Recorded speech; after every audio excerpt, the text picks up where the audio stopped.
तरुण भारत नागपूर दिनांक 14 ऑगस्ट 2022. आजमंत भारताच्या महारथाया. लेखक राष्ट्रीय स्वयंसेवक संघाचे सरसंघचालक डॉक्टर मोहनजी भागवत. उद्या 15 ऑगस्टला भारताच्या स्वातंत्र्याला 75 वर्ष पूर्ण होत आहेत. उत्सव साजरा करण्यासाठी आवश्यक असणाऱ्या प्रारंभिक गोष्टींची तयारी झाली आहे. पुढे वर्षभर चालू राहील. पारतंत्र्याच्या काळरात्रीला मागे सारून संस्कृती आणि सभ्यतेचा वारसा लाभलेल्या भारतासाठी हा अमृत महोत्सव विशेष आहे.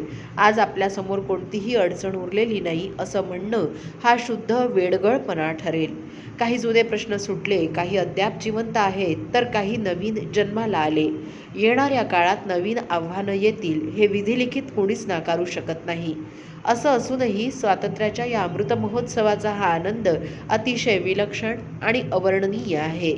15 ऑगस्ट 1947 रोजी अनेक शतकांच्या अनन्वित अत्याचाराचा एका अर्थाने अंत झाला. आपण आपल्या हक्काच्या आणि मोठ्या भूखंडावर आपल्या इच्छेनुसार राज्यकारभाराची आणि इतर यंत्रणांची स्थापना केली. गुलामगिरीचा काळ जितका मोठा तितकाच किंबहुना त्यापेक्षाही जास्त कठोर संघर्ष करून भारतीयांनी स्वातंत्र्य मिळविलं. परकीय सत्तेविरुद्ध भारतीय जनतेचा हा संघर्ष भौगोलिकदृष्ट्या सर्वव्यापी होता. समाजातील सर्व घटकांनी आपल्या क्षमतेनुसार या संघर्षात आणि अस्तित्वाच्या लढाईत योगदान दिलं. आपल्या हातून घडणारी चूक ही अडथळ्याचं रूप धारण करून स्वातंत्र्याच्या वाटेमधील अडसर होतीये याची जाणीव समाज मनाला झाली. स्वातंत्र्य प्राप्तीसाठी समाजाने सशस्त्र आणि निशस्त्र क्रांतीचं मिलन घडवून अभूतपूर्व चळवळीला जन्म दिला.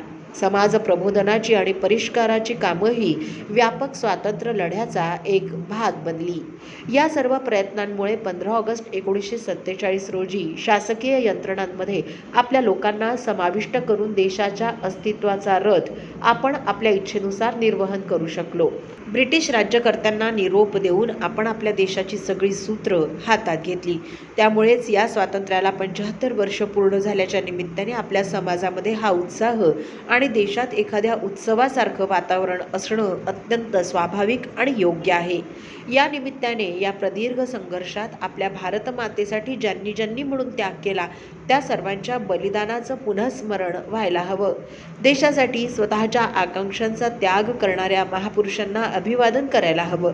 हसत हसत मृत्यूला आलिंगन देणाऱ्या क्रांतिकारकांच्या स्मितहास्यातील भाव नव्याने समजून घेण्याची गरज आहे. ज्यांच्या बलिदानाचं दुर्दैवाने उदात्तीकरण झालं नाही आणि ज्यांचं बलिदान दुर्लक्षित राहिलं अशांना शोधून काढणं हे देखील गरजेचं आहे. प्रत्येकाची कथा संपूर्ण समाजासमोर आणली पाहिजे. मातृभूमी आणि देशवासियांबद्दल त्यांची ओढ, मातेच्या हितासाठी सर्वस्वाचा त्याग करण्याची त्यांची प्रेरणा, त्यांचा तेजस्वी आणि ओजस्वी त्याग आपल्या सर्वांच्या स्मरणात कायम राहिला पाहिजे. सध्या सुरू असलेल्या सांस्कृतिक युद्धामध्ये आपणही या निमित्ताने आपला उद्देश, संकल्प आणि कर्तव्य लक्षात ठेवून ते पूर्ण करावं. यासाठी तुम्ही पुन्हा एकदा कटिबद्ध आणि सक्रिय व्हा. देशाला स्वराज्याची गरज का आहे? फक्त सुराज्याने आपण आपलं अस्तित्व शाबूत नाही का ठेवू शकत? तर आपल्या सर्वांना निर्विवादपणे माहीत आहे की ते होऊ शकत नाही. कोणत्या तरी परकीय शक्तीने आपल्या देशाचा कारभार का चालवावा?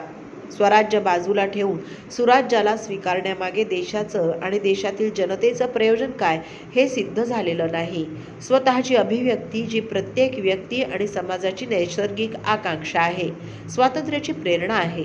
स्वातंत्र्यातच माणूस सुराज्य अनुभवू शकतो.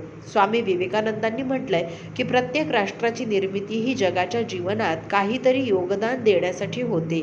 कोणतंही राष्ट्र जागतिक जीवनात आपलं योगदान देण्यासाठी मूलतः स्वतंत्र असलं पाहिजे. या विश्वरूपी यज्ञामध्ये योगदान करू इच्छिणाऱ्या राष्ट्रांनी सक्षम आणि स्वतंत्र असणं ही अट आहे.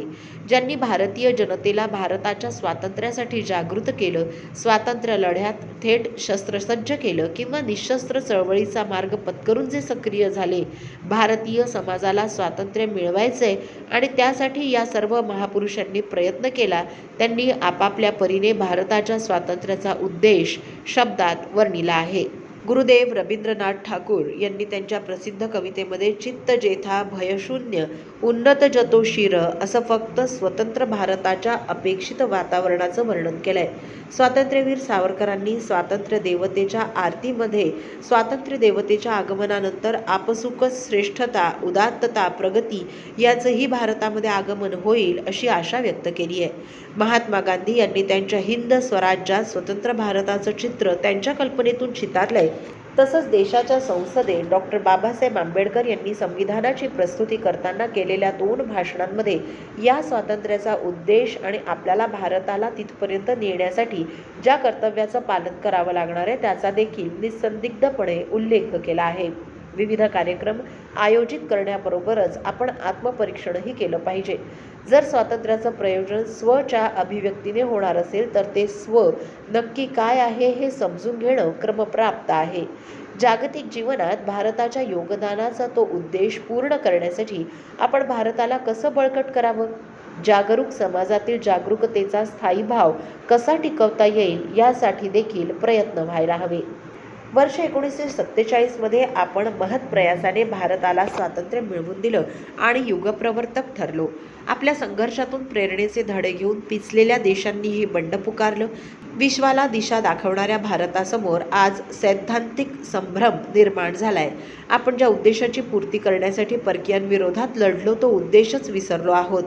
स्वचं भानच आपल्याला वाचवू शकतं. भारताची चिरंतन दूरदृष्टी, विचार, संस्कृती आणि जगातील भारतीयांचं आचरण यातून हा संदेश नित्यनेमाने प्रसारित होतो.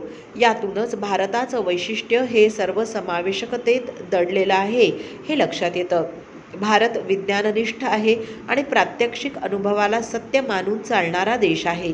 भारताची ओळख विविधतेमुळे करून दिली जाते, पण एकतेमध्येच भारताच्या अस्तित्वाचं गमक दडला आहे.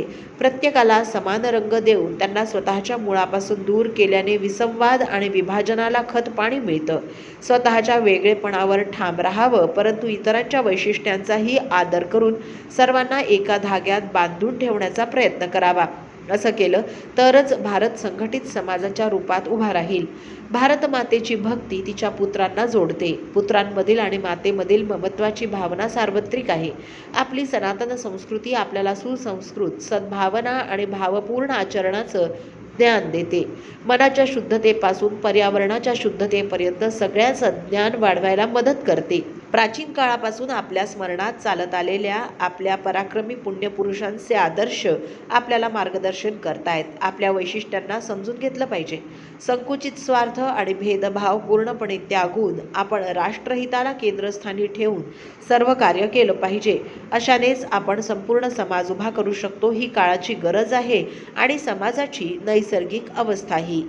काळाच्या प्रवाहात आपल्या समाजातील रूढी आणि दुष्कृत्यांचा रोग जो प्राचीन काळापासून चालत आलेला आहे, जात, पंथ, भाषा आणि प्रांत इत्यादींचा भेदभाव, लोकमान्यता, सत्तापिपासू वृत्ती इत्यादींमुळे निर्माण होणारा क्षुद्र स्वार्थ पूर्णपणे काढून टाकण्यासाठी आत्मज्ञानाबरोबरच आचरणाचं उदाहरण म्हणून स्वतःला साचेबद्ध आणि अनुशासित करावं लागेल. आपल्या स्वातंत्र्याचं रक्षण करण्याची ताकद फक्त त्याच समाजाकडे असते जो समान आणि शोषणमुक्त असतो. समाजात भ्रमनिरास करून किंवा आपसात त्यांना भडकवून किंवा भांडणं लावून ज्यांना आपला स्वार्थ साधायचा आहे किंवा ज्यांना आपल्या द्वेषाची आग थंड करायची आहे असं षडयंत्र रचणारी मंडळी देशात तसं देशाबाहेरही सक्रिय आहेत.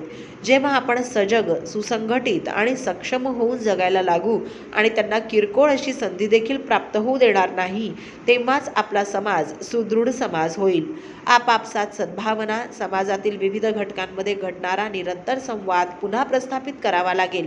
स्वतंत्र आणि लोकशाहीने अलंकृत देशात नागरिकांना त्यांचे प्रतिनिधी निवडण्याचा अधिकार असतो. देशाचे सर्वांगीण हित, उमेदवाराची योग्यता आणि पक्षांच्या विचारसरणीत सुसूत्रता आणण्याची विवेकबुद्धी, कायदा, संविधान आणि नागरी शिस्तीचं सामान्य ज्ञान आणि त्यांच्या आस्थापूर्वक पालनाचा स्वभाव लोकशाहीच्या स्थापनेसाठी ही एक आवश्यक पूर्व अट आहे. राजकीय नौटंकीमुळे यात झालेली झीज आपल्या सर्वांसमोर आहे. आपापसातील वादात आपलं शौर्य सिद्ध करण्यासाठी वापरली जाणारी असंयमित वाणी जी आता समाज माध्यमात शिष्टाचार बनत चालली आहे, हे देखील एक प्रमुख कारण आहे.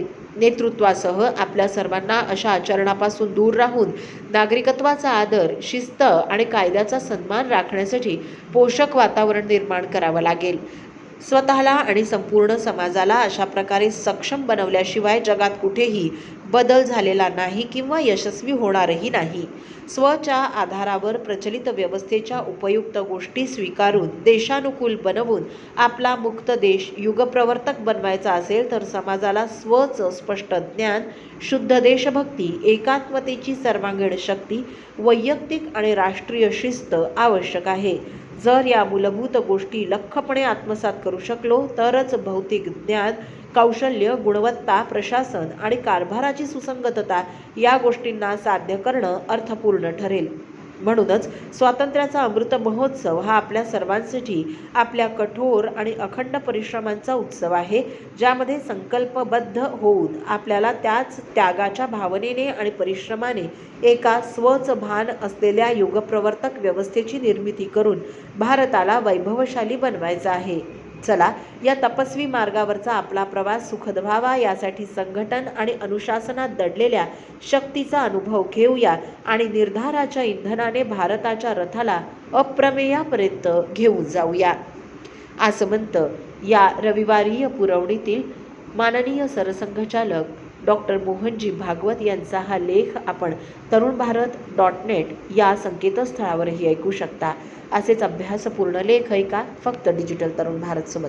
त्यासाठी आमच्या यूट्यूब चॅनलला लगेच सबस्क्राईब करा, लाईक आणि शेअरही नक्की करा. धन्यवाद.